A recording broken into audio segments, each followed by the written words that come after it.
مساء الخير.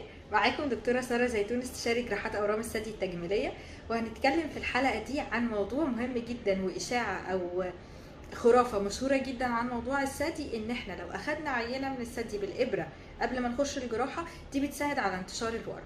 هل فعلا إن احنا لو خدنا عينة من الكتلة أو الورم بالإبرة بتساعد على انتشاره؟ المعلومة دي غلط تماما. الطريقة الصح اللي احنا نشخص بيها أورام الثدي في العالم كله هي إن احنا ناخد عينة بإبرة قطعة في اي وقت حسيت ان الكتله دي فيها شك. حتى لو ورم حميد وكبير لازم هاخد منه عينه بابره قطعه.